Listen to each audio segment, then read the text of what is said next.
Olá, gente, boa noite, tudo bem? Boa noite a todos, sejam todos bem-vindos a mais uma noite de estudos do livro Nosso Lar. É isso aí.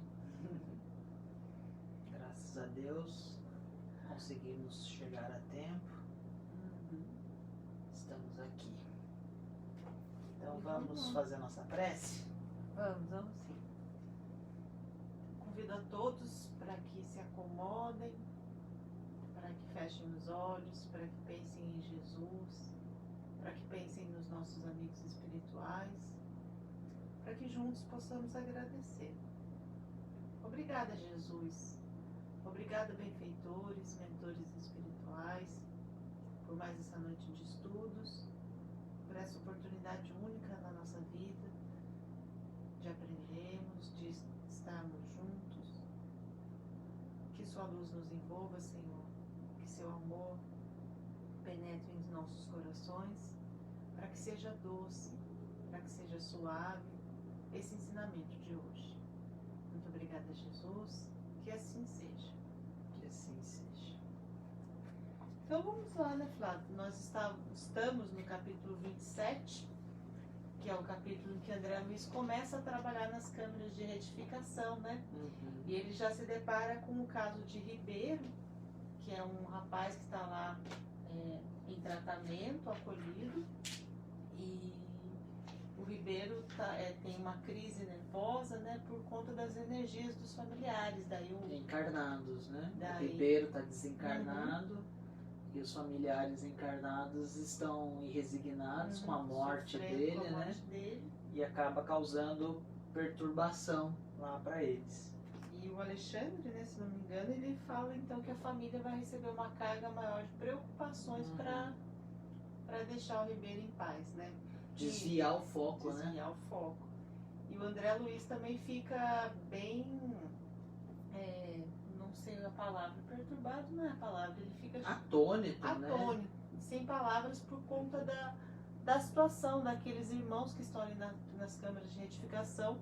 E o ministro diz para ele que ele se acalmar, porque eles já estão socorridos, né? Aquele pessoal todo que está ali, aqueles pacientes todos, enfermos todos, espíritos recolhidos, já estão em tratamento. Eles já avançaram o grau na recuperação, né? E ele chama atenção para a responsabilidade. Se eles estão ali é por conta dos atos, né, das escolhas que foram feitas ao longo da vida.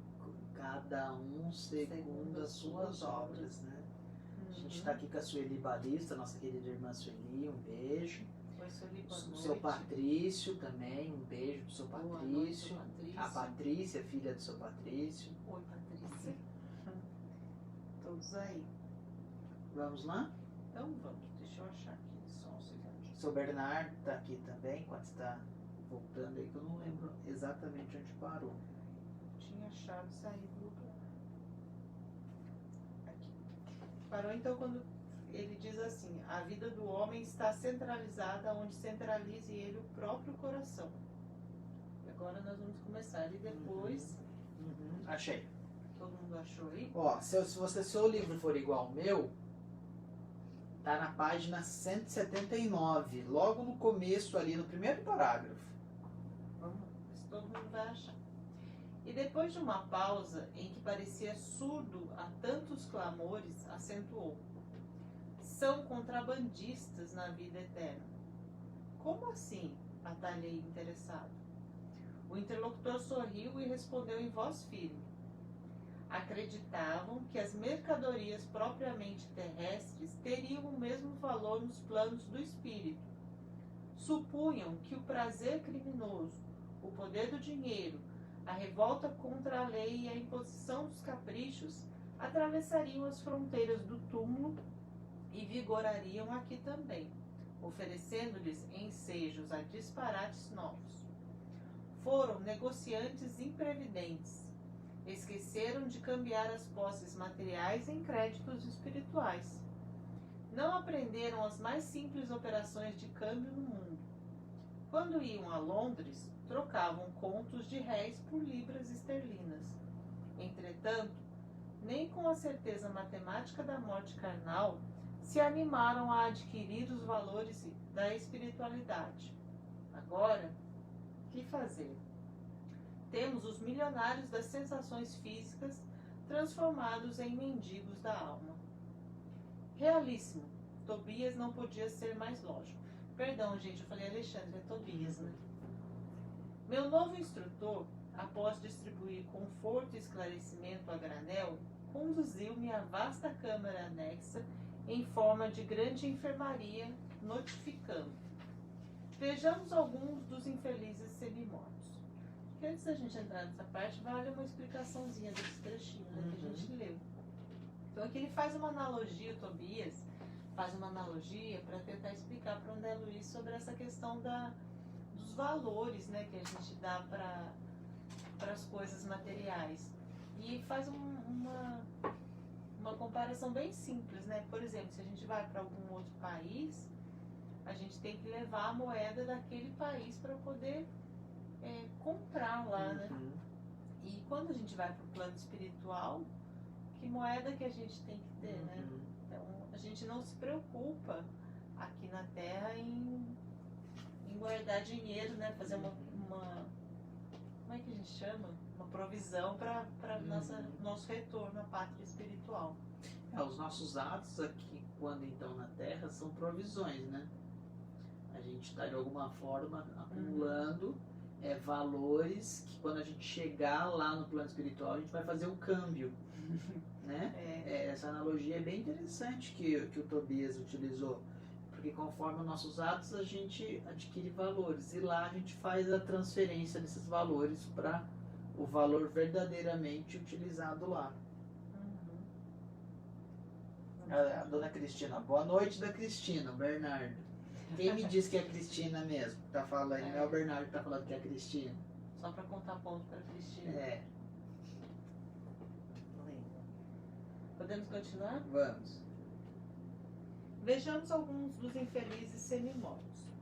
Narcisa, a servidora, acompanhava-nos solícito. Só um detalhe, aqui ele fala semi-morto, né? É engraçado, porque ele não fala morto ou neo-morto, né? Ele fala mais ou menos morto. Olha só que interessante a expressão que ele utiliza das pessoas que desencarnaram, mas ainda estão muito apegados à Terra, como se fosse um zumbi. Nessa linguagem mais atual, semi-morto é zumbi. Aquela pessoa que morreu e não morreu, né? Abriu-se a porta e quase cambaleei ante a surpresa angustiosa. 32 homens de semblante patibular permaneciam inertes em leitos muito baixos, evidenciando apenas leves movimentos de respiração. Fazendo gesto significativo com o indicador, Tobias esclareceu. Estes sofredores padecem um sono mais pesado que os outros de nossos irmãos ignorantes. Chamamo-lhes crentes negativos. Ao invés de aceitarem o Senhor, eram vassalos intransigentes do egoísmo. Ao invés de crerem na vida, no movimento, no trabalho, admitiam somente o nada, a imobilidade e a vitória do crime. Converteram a experiência humana em constante preparação para um grande sono.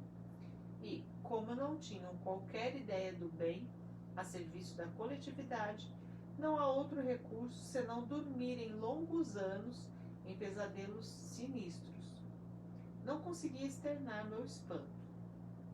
Muito cuidadoso, Tobias começou a aplicar passes de fortalecimento sobre meus olhos atônitos. Fim da operação nos 2 primeiros, começaram ambos a expelir negra substância pela boca, espécie de vômito escuro e viscoso, com terríveis emanações cadavéricas. São fluidos venenosos que segregam, explicou Tobias muito calmo. Narcisa fazia o possível por atender prontamente à tarefa de limpeza, mas debalde. Grande número deles deixava escapar a mesma substância negra e fétida. Foi então que instintivamente Me agarrei aos petrechos de higiene e lancei meu trabalho com ardor. A servidora parecia contente com o auxílio humilde do novo irmão, ao passo que Tobias me dispensava olhares satisfeitos e agradecidos. O serviço continuou por todo o dia, custando-me abençoado suor, e nenhum amigo do mundo poderia avaliar a alegria sublime do médico que recomeçava a educação de si mesmo na enfermagem rudimentar. Tem bastante coisa. Tem bastante coisa. A primeira aqui, um ponto interessante, e não é uma crítica a qualquer tipo de segmento religioso, nada, mas aqui é interessante porque aqui ele trata do caso das pessoas que seguem as religiões, que seguem, se dizem religiosos, mas elas se fecham num egoísmo próprio, ou seja no espiritismo, seja no catolicismo, seja no evangélico, as pessoas elas frequentam os templos religiosos, mas se fecham no egoísmo, e alguns segmentos religiosos acreditam que depois da morte vai ficar dormindo, né? Então a junção desses dois fatores, se fechar no egoísmo, sem mudar, sem ajudar o próximo e achar que depois da morte vai dormir até o dia do despertar, né? Os espíritos voltam nesse estado aqui, ó. Eles realmente ficam dormindo, né? Aqui, só uma notinha. Patibular, né? Patibular. Eu não sabia, eu acabei de ver na internet, é de semblante criminoso, né? De semblante mal. É o atavismo, né? Aquele velho atavismo de, nossa, tem cara de bandido, né? Esse atavismo. Aqui também é uma coisa bem interessante. O André Luiz, ele realmente começa a trabalhar, né? E olha só que interessante, ele começou por baixo, como ele disse. Aqui ele está começando, aquele médico, né, super conceituado, pesquisador, tudo, está na função daqui do auxiliar, da nobre função do auxiliar de enfermagem, né? E aqui outra coisa que a gente precisa ressaltar, né, bem simples, mas que Tobias aplicou passes nos espíritos. Então, um espírito desencarnado aplicando passe em outro espírito desencarnado, né? Isso funciona aqui no plano espiritual e também no plano material. E é muito racional, né, Kátia? Porque se a gente for considerar o passe como uma energia, ou até mesmo magnetismo, alguma coisa assim, e considerando que o corpo do desencarnado, aquela pessoa que morreu, ela tem os órgãos, ela tem tudo isso, mas de uma forma mais sutil, ela equilibra também da mesma forma esses órgãos, esses chakras, todos esses centros de força, né?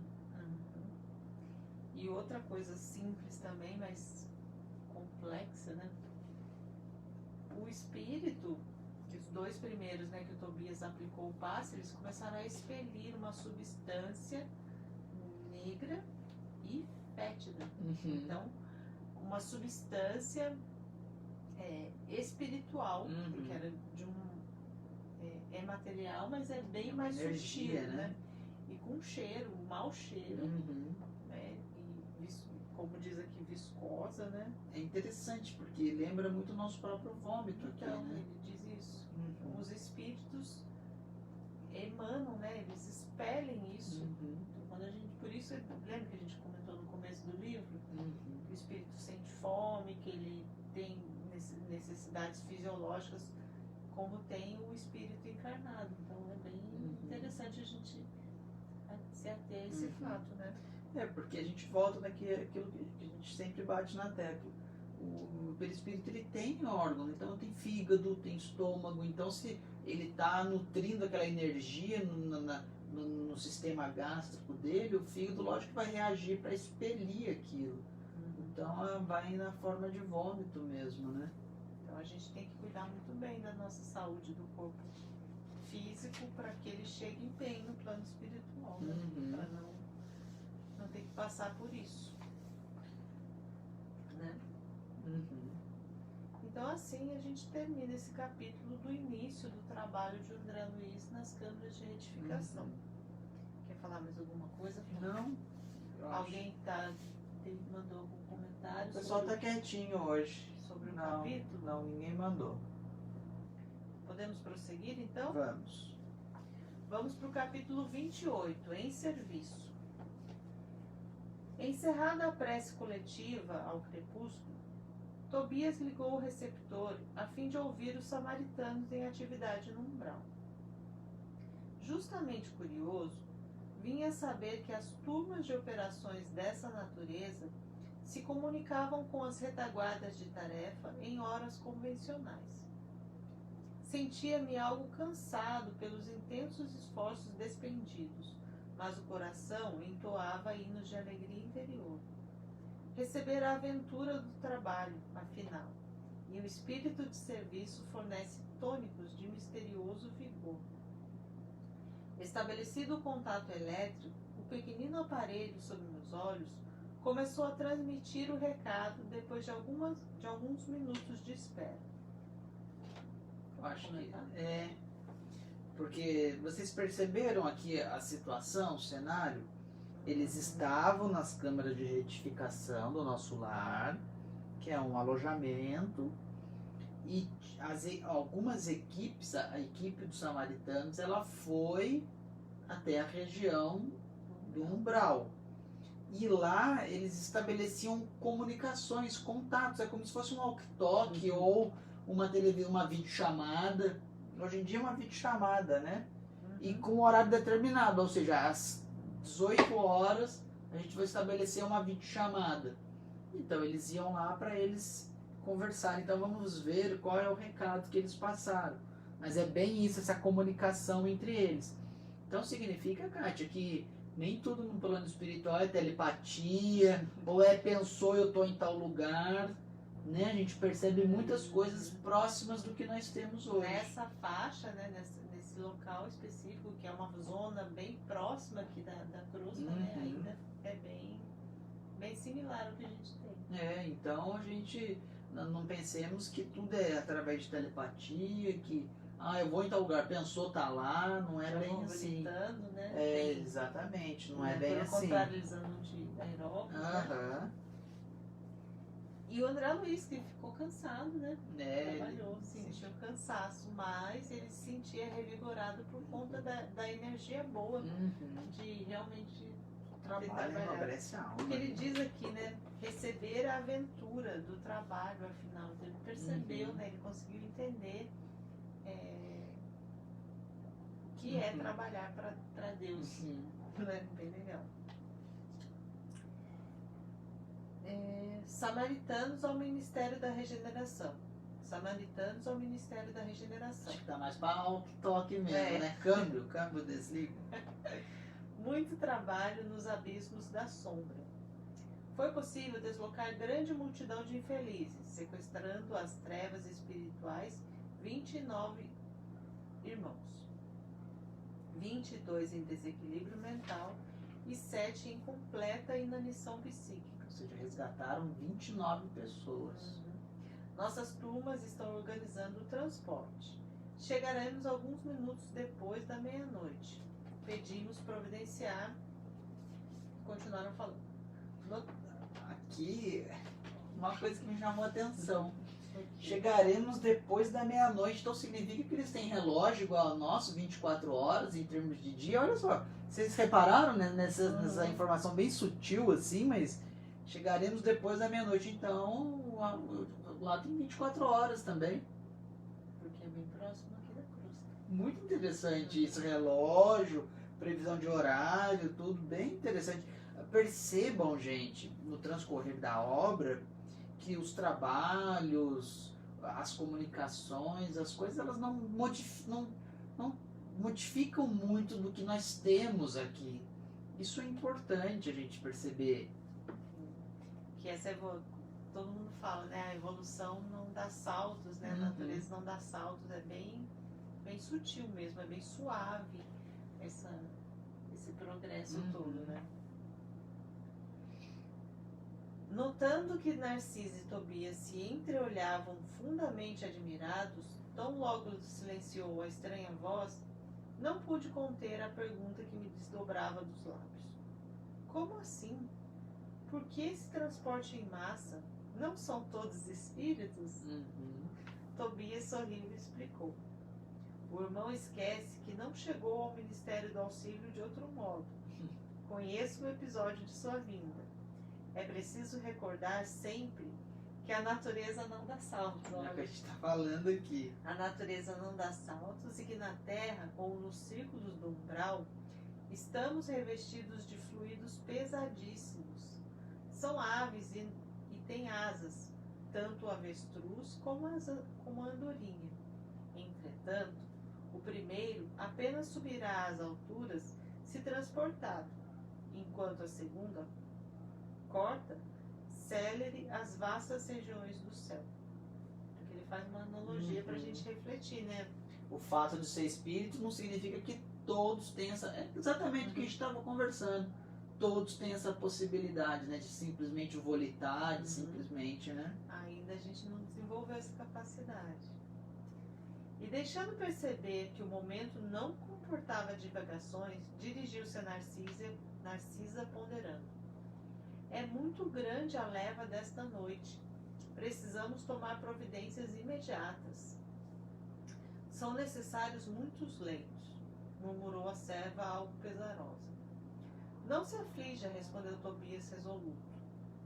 Alojaremos os perturbados no pavilhão 7 e os enfraquecidos na câmara 33. Em seguida, levou a destra à fronte, como a ponderar algo muito sério, e exclamou. Resolveremos facilmente a questão da hospitalidade. O mesmo, porém, não se dará no que concerne à assistência. Nossos auxiliares mais fortes foram requisitados para garantir os serviços da comunicação nas esferas da crosta, em vista das nuvens de treva que ora envolvem o mundo dos encarnados. Precisamos de pessoal de serviço noturno, porquanto os operários em função com os samaritanos chegarão extremamente fatigados. Ô Kátia, aqui é uma coisa bem interessante, né? Porque acho que o mesmo problema que assola a gente aqui, assola os espíritos, que é a questão da mão de obra. Veja só, eles também têm essas dificuldades que nós temos, gente, com relação à mão de obra. Né? De dificuldade também, de enfrentar grandes obstáculos, de ter que trabalhar bastante, de se dedicar turnos, bastante. Né? Turno. Aqui, vamos precisar do turno da noite. Né? E eles estão preocupados, porque vai chegar bastante gente e em tese ali, né, de acordo com o que eles estão prevendo aqui agora, não tem a quantidade de trabalhadores necessários para corresponder ao serviço. E isso daí tudo é forma deles se dedicarem, se esmerarem cada vez mais para o progresso deles, essas pequenas dificuldades também, né? E aqui, queria só refletir junto com você, com todo mundo, essa questão de números, né? Eles falam, 29 novos recolhidos da zona umbralina. Então eles vão receber o auxílio. E a gente pensa nos dias de hoje, que a gente está vendo que por dia uma questão, um número muito grande, né, de espíritos que voltam, que retornam ao plano espiritual todo dia, né, nessa situação do mundo inteiro. Então pensemos como deve estar a equipe socorrista do plano espiritual. As equipes. As né? equipes, né, porque não é só aqui no Brasil, é no mundo inteiro. São milhares de colônias, né? Como esses pedidos então de oração, né, de corrente de oração, são muito válidos, porque eles estão precisando de energia. Como diz aqui, eles vão chegar, essa equipe vai chegar bem cansada. E como tudo é energia, a nossa prece, a nossa oração verdadeira vale como alimento, como ajuda para eles, né? Mas é realmente um número bem grande, se a gente pensar. Considerando que aqui são só 29 que foram resgatados e vão ter esse trabalho todo, né? Podemos continuar? Vamos. Alguém mandou alguma pergunta? Não, só um Não sei se não tá chegando ou se o pessoal tá quietinho mesmo. Ofereço-me com prazer para o que possa aproveitar, exclamei espontaneamente. Tobias interessou-me um olhar de profunda simpatia, mesclada de gratidão, fazendo-me experimentar graciosa alegria íntima.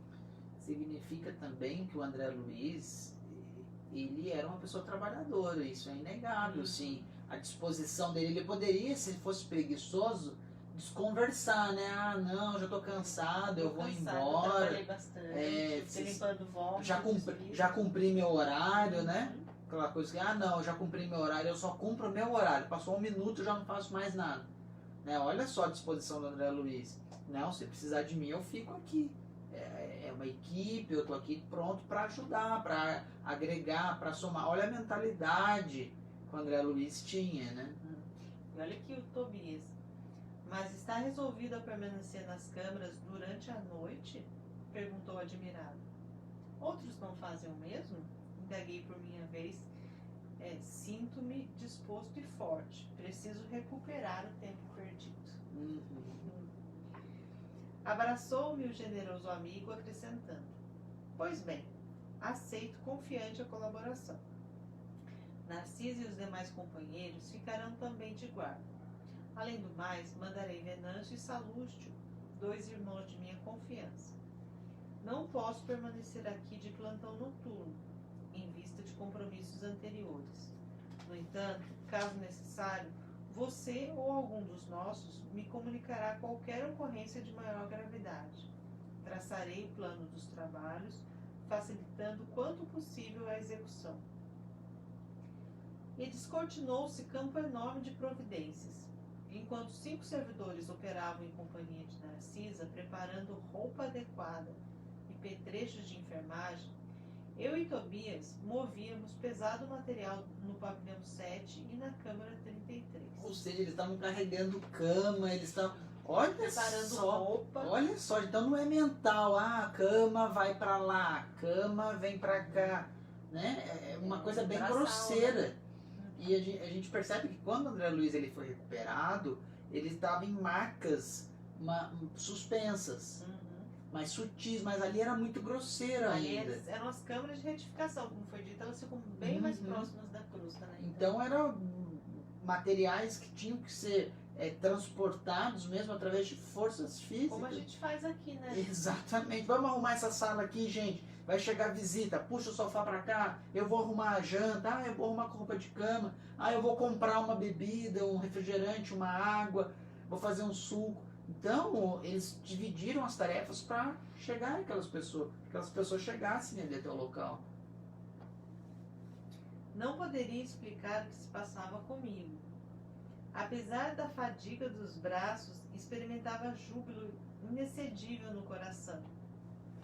Na oficina, onde a maioria procurava o trabalho, entendendo-lhe o sublime valor, servir constitui alegria suprema. Não pensava, francamente, na compensação dos bônus horas, nas recompensas imediatas que me pudessem advir do esforço. Contudo, minha satisfação era profunda, reconhecendo que poderia comparecer feliz e honrado perante minha mãe e os benfeitores que havia encontrado no Ministério do Auxílio. Ao despedir-se, Tobias voltou a abraçar-me e falou: desejo a vocês muita paz de Jesus. Boa noite e serviço útil. Amanhã, às 8 horas, você poderá descansar. O máximo de trabalho cada dia é de 12 horas, mas estamos em circunstâncias especiais. Então, eles têm uma jornada de trabalho, pode-se fazer hora extra em situações específicas. E nesse caso, era uma situação específica de necessidade. Respondi que as determinações me enchiam de sincero contentamento. A sós com um grande número de enfermeiros, passei a interessar-me pelos doentes, com mais carinho. Dentre as figuras de auxiliares presentes, impressionou-me a bondade espontânea de Narcisa, que atendia a todos maternalmente.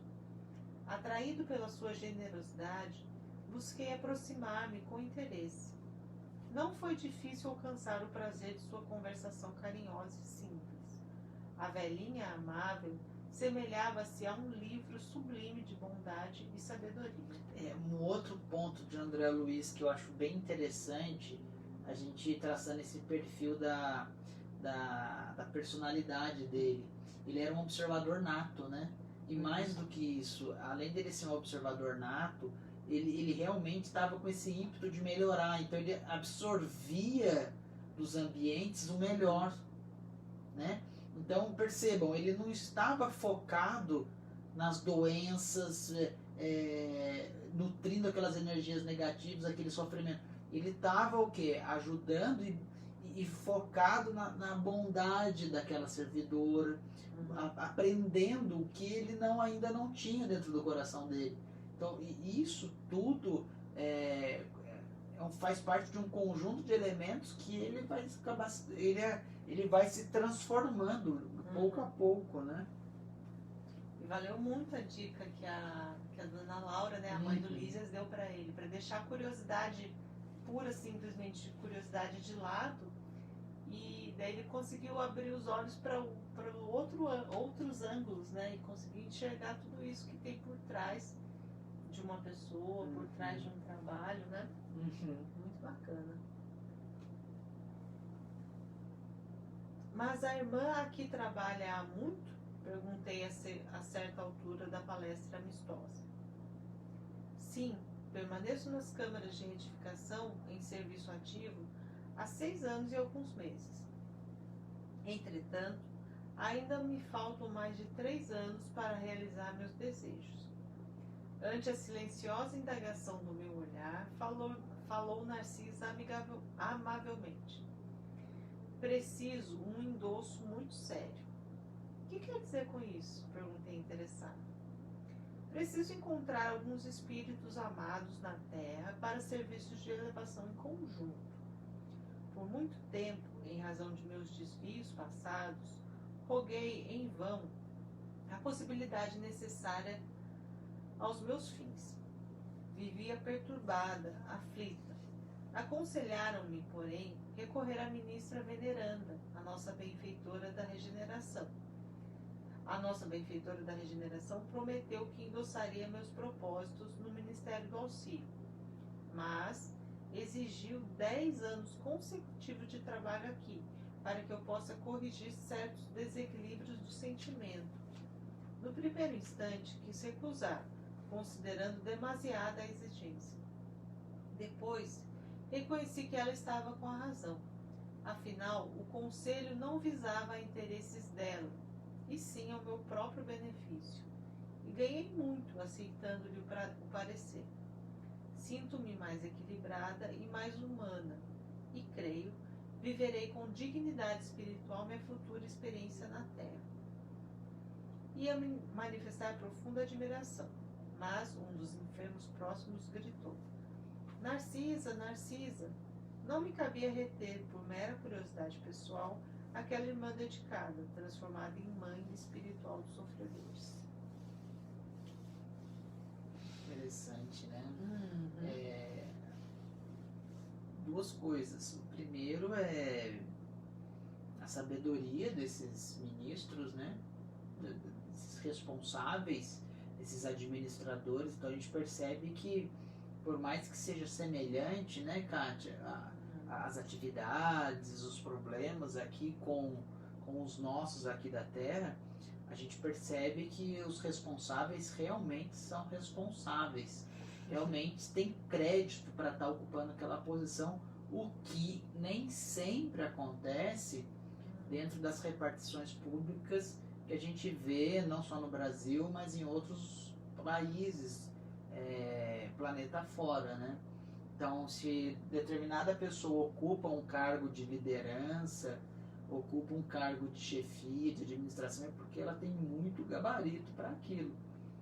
E o outro ponto é, nesse caso, ela falou, você precisa trabalhar 10 anos lá, mas é que não é questão de 10 anos e pronto, 10 e 365, não.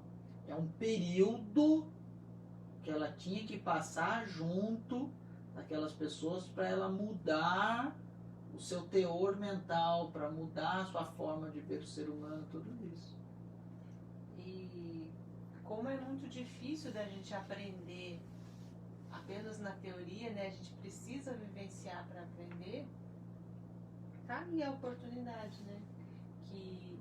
E a diferença que a gente percebe na literatura espírita, no caso do André Luiz e das personagens que ele retrata, é que eles entendem, que eles estão dispostos a mudar. Então eles entendem essas chances que aparecem, né? Essas oportunidades que vêm.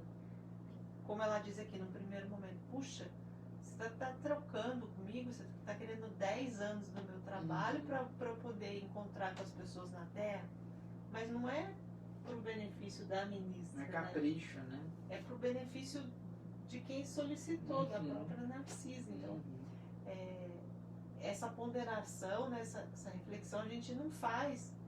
É muito difícil. É difícil a gente aceitar uma doença, a gente aceitar um problema financeiro, aceitar qualquer tipo de dificuldade como sendo uma oportunidade de crescimento, né? Mesmo que o contato com essas pessoas, espíritos doentes, tornou a Narcisa mais humana, né? Mais... Cadê como ela diz aqui? Mais humana. Mais humana. Mais equilibrada e mais humana. Isso mesmo. Era a experiência que ela precisava. E agora ela vai ter a oportunidade, depois de um tempo ainda, de conseguir angariar, né, grandes quantias espirituais para o próprio progresso, para o próprio bem, graças a essa experiência. Então, como é importante isso. E hoje, Kátia, a gente percebe, por exemplo, aqui ela teve essa experiência no trato com o próximo, no cuidado de pessoas em extremo sofrimento, ela tem uma experiência para ser mais humana. A gente percebe hoje em dia, Kátia, aqui, agora falando do nosso plano de encarnados, que muitas empresas elas têm valorado as pessoas que prestam serviços sociais. Tanto é que existem orientações de se colocar no currículo se faz serviço social. Por quê? Por que disso? Porque a pessoa que tem esse hábito, ela tem normalmente ela é mais humana. Tem esse lado humano mais desenvolvido. Mais desenvolvido. Então, olha, vejam só, essas experiências que são tão importantes no plano espiritual, ela já tem começando aqui entre nós encarnados. Então, percebam isso que é bem interessante de melhoramento do planeta Terra. É uma forma de melhorar, uma forma de enxergar a profissão de um modo diferente, né? E acabou o nosso tempo, né? Capítulo 29, semana que vem, gente. Legal. A gente conseguiu ler o Grande Ferrestinho no capítulo 27 e ler o 28 por inteiro. Gente, legal. Muito bom. Lembrando, quem quiser participar dos nossos estudos, só entrar em contato. O nosso e-mail é contato@samaritanos.com.br. Manda seu e-mail, seu nome e telefone, que a gente entra em contato com vocês. Gente, boa noite. Beijo, fiquem com Deus. Até quinta-feira que vem para o próximo capítulo do livro Nosso Lar. Tchau, tchau, gente.